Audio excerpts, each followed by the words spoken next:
Thank you so much for joining us. We're going to be joined now by Brian Hoops, president of Midwest Market Solutions. He's based in Springfield, Missouri, and he joins us right now. All right, Brian, we have a WASDE report coming up later on this week. That'll be out on Thursday. In preparation of that, sometimes traders look for the market to just go kind of flat, kind of stale, not do much ahead of a report. Boy, not the case today. We're seeing extreme choppiness in the soybean trade, weakness about everywhere you look. Here is Exhibit A. Let's take a look at the corn. And I want to get your thoughts on what we're looking at here on this grain market. Right now on the March, we're trading 4 1/4 lower at 4.19 3/4 per bushel. That would be about a penny and a quarter off of our low of the day, about a nickel off of our overnight high. Now, on our quotes provided by Bar Chart, we switched to soybeans in January, now down 13 1/4 cents at 11.45 1/4, and the March contract down 12 at 11.50 1/2 per bushel. So that's about 15 cents off of our earlier high last night on both of those. And I want to stop right there and talk with you about this here. Brian, I was looking earlier, we have that long-term uptrending channel on the soybeans on the chart. And I noticed this morning that it seems like we're within about roughly maybe 18 cents or so of the bottom of that channel. And so, I mean, while it does give us some elbow room there, is that something that you think the trade is looking at as far as support and critically important support at that? If that tests that, it almost has to hold, or it could be bad, couldn't it? Yeah, good morning, Marlon. That's technical support area for the market for sure. And as we look at these markets here from a real technical standpoint, last week's lows are going to be first and foremost the most important technical support areas for the early part of this week. We need to hold those areas. So far we have in corn and in soybeans, but if we break through that, then the downward channel that you're talking about, that channel, that support, that longer-term uptrend line is going to become more of a factor for the technicians to watch. We've had some rain in Brazil over the last several days, not much in Argentina, but that rain is enough to give us some profit taking when you combine that with the lack of exports we've seen in soybeans recently. We have not had a sale of soybeans to China in a month now, since I think November the 8th was the last day that we sold anything. And we've had some token corn sales here recently, but nothing this week to show for it. And the market is starting to, take a little bit of a breather here and pull back. We're now just about 55 cents off of our highs that we made on a Sunday night about 10 days ago. So on the corn and the soybeans, I keep going back to the fact that we had that Commitment of Traders report that came out Friday.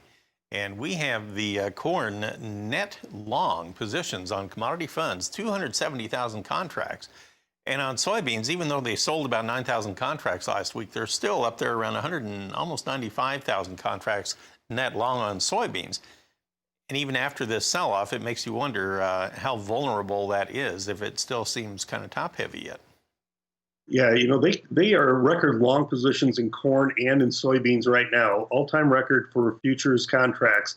And that can certainly change, and they can add to it, they can decrease from it. But, the trend right now has been for the funds to be mostly buyers on any type of breaks.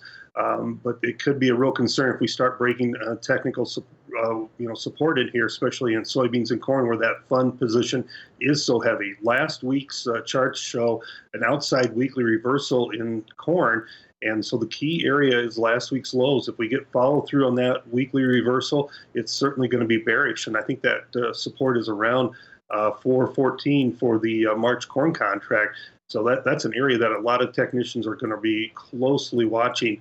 If we break that, I think you will start to see some of the funds come out of it, especially as we have end of the year, end of the quarter, end of the month all coming here at the end of this month of December. You could see quite a bit of positioning and position squaring at the year's end. On the wheat, March, Chicago wheat now down 6 1/4 at 571 1/4, so pressure there too.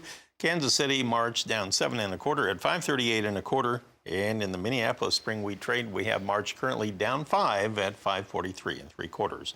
We'll come back and talk more with Brian about our livestock trade after these messages. Let's continue our conversation with Brian Hoops, shall we? And find out what's on his mind when it comes to our livestock trade today. So, Brian, we had the cattle market under just a little bit of pressure today. The feeder cattle market seemed to be trying to claw its way back, and the lean hogs had a turnaround. So as it stands right now, with these quotes provided by Bar Chart, we have turned mixed on live cattle. We have December down 12 cents, but the active February contract has now turned up a nickel at 111.07 per hundredweight. April is unchanged, and now it's down 2 cents as it just updated there. All right, on the feeder cattle trade today, we now have the January contract down a nickel, but all the other months are higher.